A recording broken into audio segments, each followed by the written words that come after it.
Hola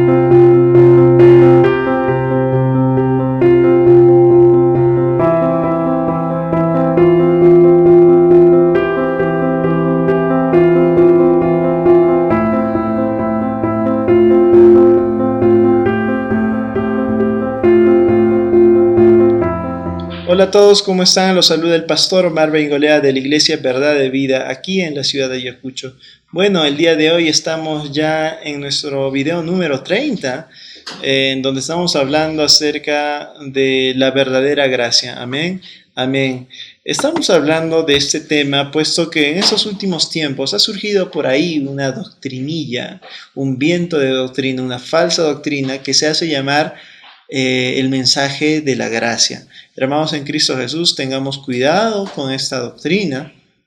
Es una doctrina que ha salido a engañar al mundo y he visto que ha destruido ya algunas iglesias, y las personas que viven en esta doctrina no andan muy bien, que digamos, puesto que es una falsa doctrina, obviamente, ¿no? Y no tiene nada de gracia, ¿no? No es tampoco la gracia extrema, porque esto no tiene nada que ver con la gracia. Por eso estamos compartiendo el mensaje de la verdadera gracia con versículos y destruyendo todo fundamento que se haya levantado a favor de este tipo de falsa doctrina. Amén, amén. Bueno, nos habíamos quedado en 1 Corintios capítulo 2, el versículo 6, donde habíamos empezado ya a ver acerca de la última etapa del crecimiento espiritual, que es la etapa deseada. Quiero recordarles que existen 3 etapas, ¿ok? La primera etapa del crecimiento espiritual es la etapa primaria, o la de un bebé espiritual o de un niño espiritual. Es la primera etapa, es la etapa a la cual todo creyente llega, porque todo creyente cuando recibe a Cristo Jesús se hace un bebé, un niño espiritual. Esta es la etapa primaria. Amén. Es una etapa preciosa, es una etapa de mucho aprendizaje, es una etapa donde descubrimos muchísimas cosas. Amén. La otra etapa, y no quiero decir segunda etapa, pero la otra etapa es la etapa frustrada, o es la etapa carnal. Esta etapa frustrada no es una etapa en la cual usted tenga que llegar necesariamente. A esta etapa se llega por decisión, pero es una etapa la cual uno llega, y es una etapa en la cual la característica número 1 de esta etapa es que no hay ningún tipo de conocimiento, y el conocimiento que se ha obtenido a través de las épocas ha sido a través del cerebro, de la carne, y por lo tanto hay un envanecimiento. Es una etapa en la cual el creyente nunca llegó a crecer, el niño espiritual nunca creció, y por lo tanto se queda en un estado carnal en la cual la carne es la que se empodera del ser del creyente. Amén. Entonces la que dirige la vida del creyente, todo es a través de la carne. Y no, cuando hablamos de carnal, no necesariamente estamos hablando de drogadictos, borrachos y de todo este tipo de cristianos, que sí existe dentro de la iglesia, sino estamos hablando de personas que siguen las concupiscencias del mundo. Y las concupiscencias del mundo no solamente son la droga, el alcoholismo, la fornicación, sino también es el envanecimiento, la falta de respeto por la autoridad y todo este tipo de cosas que ya nosotros hablamos, ¿no? Es una etapa en la cual no tiene usted por qué llegar a esta etapa, pero lamentablemente hoy en día la gran mayoría, tal vez sin temor a equivocarme, en el pueblo de Cristo son cristianos carnales. Y bueno, en sí la tercera etapa, la segunda etapa vendría a ser, pero es la última etapa que vamos a mencionar, es la etapa deseada, o la etapa de madurez espiritual. Esta etapa de madurez espiritual es una etapa preciosa, la cual debe de ser la etapa deseada. Amén. Es la etapa deseada. La etapa deseada, ¿por qué le he puesto el nombre de la etapa deseada? ¿Por qué? Porque todo niño espiritual anhela ser un maduro espiritual. Es el deseo. Usted se recuerda cuando era niño, usted quería ser grande como su padre, usted quería ser grande como su mami, quería crecer, era su anhelo crecer. Yo recuerdo que mi hermano, cuando era muy pequeño, él decía que no quería ir ya a la escuela, sino quería ir ya a la universidad. Su deseo era ya ser grande. Es la etapa o el deseo de todo niño, es ser grande, y por lo tanto la etapa de madurez la puse como nombre, la etapa deseada. Es una etapa deseada realmente. Y para eso estamos leyendo 1 Corintios, capítulo 2, el versículo 6. La Escritura dice: sin embargo, hablamos sabiduría entre los que han alcanzado madurez, y sabiduría no de este siglo, ni de los príncipes de este siglo que perecen. Mas hablamos sabiduría de Dios en misterio, la sabiduría oculta, la cual Dios predestinó antes de los siglos para nuestra gloria. Amén. Amén. Quiero analizar poco a poco esta escritura porque revela el misterio de lo que implica la madurez espiritual. Y lo primero que podemos encontrar es que el maduro espiritual es un maduro que se alimenta de sabiduría, es decir, de un conocimiento avanzado y profundo de la palabra de Dios. La sabiduría, este conocimiento profundo y avanzado de Dios, no puede ser discernido o admitido por un niño espiritual, por mucho que se intente. El niño espiritual no va a poder consumir este tipo de sabiduría, sino solamente hasta el momento que este niño llegue a crecer. La sabiduría que está hecho para el maduro espiritual tiene que ser realmente fundamentada en la palabra de Dios, apoyada por toda la Biblia, de tal manera que se revela el misterio de Dios mismo por el Espíritu Santo. Esta sabiduría no todos las pueden obtener. Por eso dice, entre los que han alcanzado madurez. No todos han alcanzado la madurez espiritual. Para alcanzar la madurez espiritual hay que crecer. Y solamente a estas personas se le puede hablar la sabiduría misma de Dios. Dese cuenta que la Escritura está considerando sabios solamente a los maduros espirituales. No considera sabio al niño, mucho menos al carnal, solamente a los maduros. Es por eso que el maduro se mueve con gran sagacidad en el ámbito natural, porque tiene sabiduría. Y es de esperarse que si usted es niño, esté mentoreado ¿por quién? Por un niño, ¿no? No, por un carnal, ¿no? No, tampoco, sino por un maduro. Por eso la importancia también de que usted congregue, porque se supone, no siempre, lamentablemente, pero se supone que los pastores han alcanzado madurez, y es decir, tienen sabiduría, se supone, ¿no? Si su pastor no ha alcanzado madurez, yo le diría que busque una iglesia la cual tenga estas características. Tiene que haber alcanzado madurez. Lamentablemente, hoy en día muchos creyentes, niños espirituales, siguen a personas que ni siquiera congregan. ¿Qué van a crecer? Imposible. Van a pensar que la madurez espiritual es como su mentor que no congrega.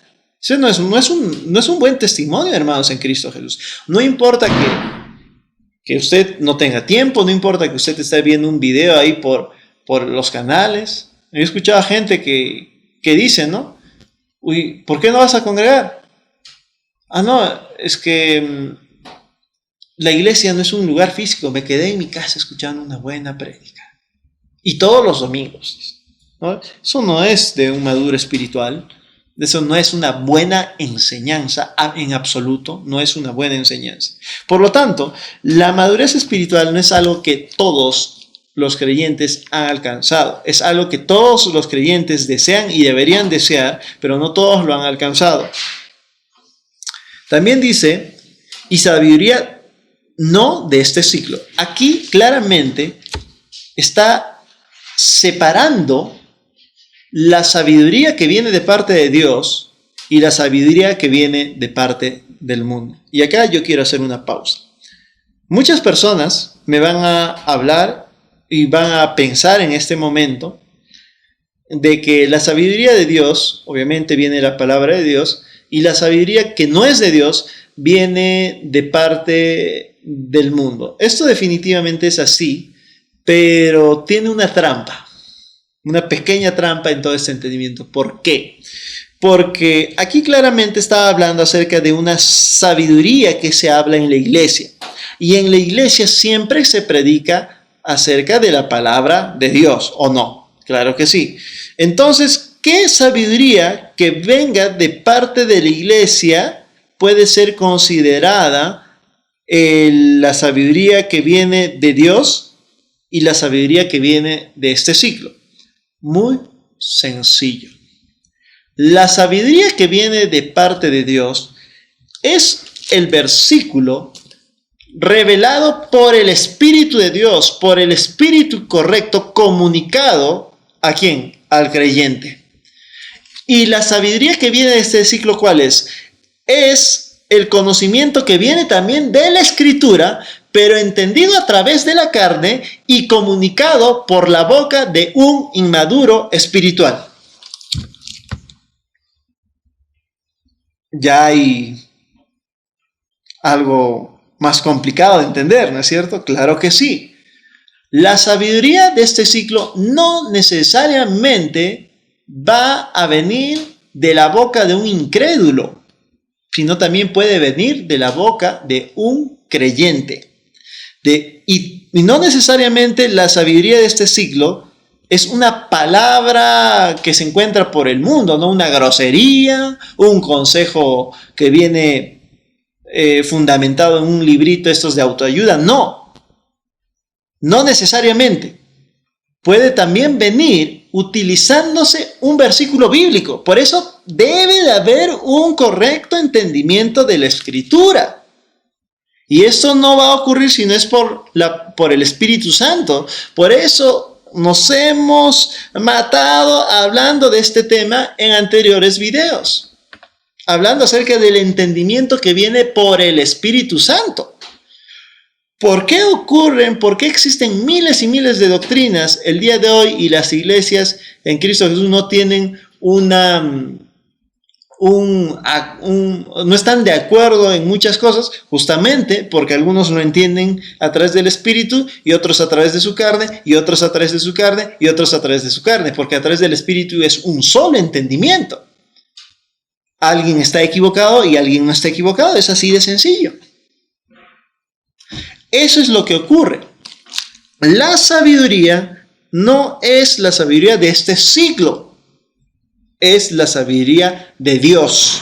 No es a través de la mente, no es que usted va a entender la Escritura a través de su cerebro, de sus neuronas, sino a través de la revelación del Espíritu Santo. Amén. También dice, ni de los príncipes de este siglo que perecen, sino también dice, mas hablamos sabiduría de Dios en misterio. Mire, acá hace una aclaración, que la sabiduría de Dios está realmente oculta.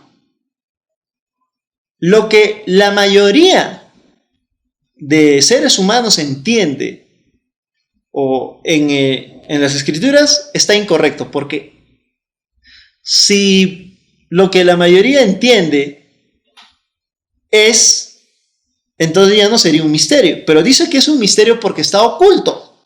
Es más, acá dice, misterio, la sabiduría oculta, que no se puede encontrar.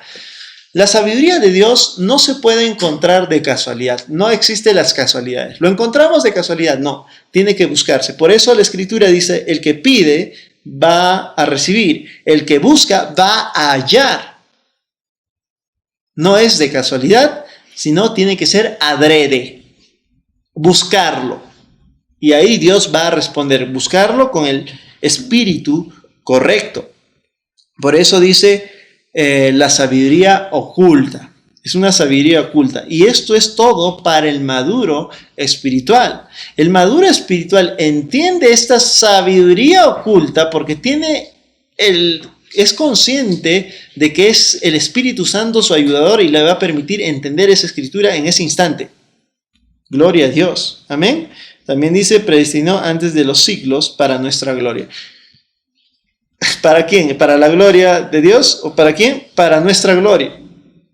Dios es grande y levanta a sus hijos. Amén. Un maduro espiritual siempre va a ser bien visto. Ahora,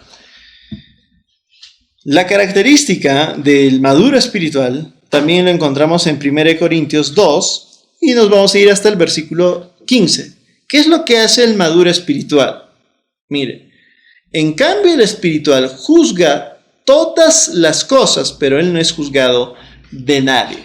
¿A qué se refiere con que él juzga todas las cosas?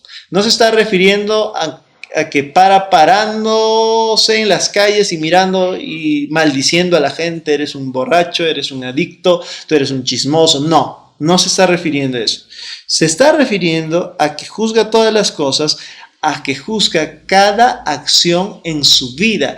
Cada cosa que llega a su oído lo analiza, pero no a través de su mente o de su moralidad, sino a través de la palabra de Dios. Está totalmente rendido al Espíritu Santo y a Cristo Jesús. Viene una opinión en su oído, ya sea del mundo o de cualquier cosa, y él inmediatamente lo analiza con un versículo. A ver, ¿qué dice la Escritura acerca de este tema? Ah, no, esto está incorrecto. Él lo hace así, todo, opiniones amorosas, opiniones de trabajo, opiniones de familia, opiniones hasta de colores. Sí, es un exagerado en este aspecto. Estoy poniendo de colores ya como una exageración, ¿no? No se preocupe, use cualquier color que a usted le guste. Pero es que analiza todo, inclusive opiniones de política. Y a mí me gusta usar este ejemplo de política porque sé que toco muchas fibras sensibles. Porque he escuchado a muchos creyentes decir que Dios no se mete en política. Dios sí se mete en tus opiniones políticas y Él quiere que opines conforme a como Él piensa en la política también. Amén. Y esto no es para que, Dios, entonces todos metámonos a nuestras carreras políticas. No, yo no me estoy refiriendo a esto, sino a juzgar todas las cosas. Por ejemplo, cuando usted vota, cuando usted ha elegido un candidato, ¿ha orado? ¿Cuánto ha orado? ¿Ha orado? ¿Le ha preguntado a Dios? No, pastor, es que en esto no se mete Dios. No, sí se mete. Él quiere que vote por un candidato. ¿Ha orado? No, nadie le pregunta a Dios, ¿no?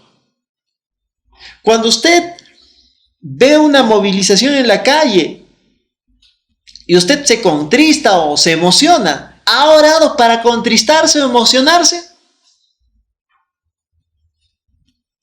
Y quiero poner un ejemplo durísimo, ya que hemos vivido hace poco, relativamente poco, una movilización pidiendo que, el expresidente Merino renuncie, ¿no es cierto? Ahí estaba la movilización. Muchos creyentes han celebrado esta movilización, ¿no? Como algo positivo, como algo bueno, y hasta han orado, ¿no? Agradeciendo a Dios por esto. Y muchos otros creyentes también han estado en contra. Pero ahora una pregunta, más allá de estar en contra o a favor. ¿Usted ha orado? ¿Le ha preguntado a Dios si es lo correcto? ¿Se ha puesto, Señor, dime ahora, ¿es correcto este tipo de movilización? ¿Es una movilización en justicia realmente porque tú eres el que juzga las cosas? ¿El que dices que es bueno y que es malo? ¿Esto es correcto? ¿Le ha preguntado al Señor? ¿O le ha preguntado, es incorrecto? ¿O lo que ha hecho es, se ha indignado inmediatamente y le ha orado, Señor, yo apoyo a esta campaña? ¿O se ha indignado y se ha molestado, Señor, yo no apoyo esta campaña? Le ha preguntado, ¿ha juzgado todas las cosas con el Espíritu? A eso se refiere juzgar las cosas. No le estoy diciendo si ha estado bien o ha estado mal, por si acaso. Pero le estoy diciendo que todo le pertenece a Jesucristo y punto. Amén. Amén. Bueno, ahora sí, nos hemos quedado. Voy a continuar. Por favor, voy a seguir explicando acerca de estas cosas usando este tipo de ejemplos que tal vez nos están afectando y es la coyuntura actual. Amén. Bueno, amén. Me despido de todos ustedes recordándoles que Jesús es la palabra de Dios. Amén.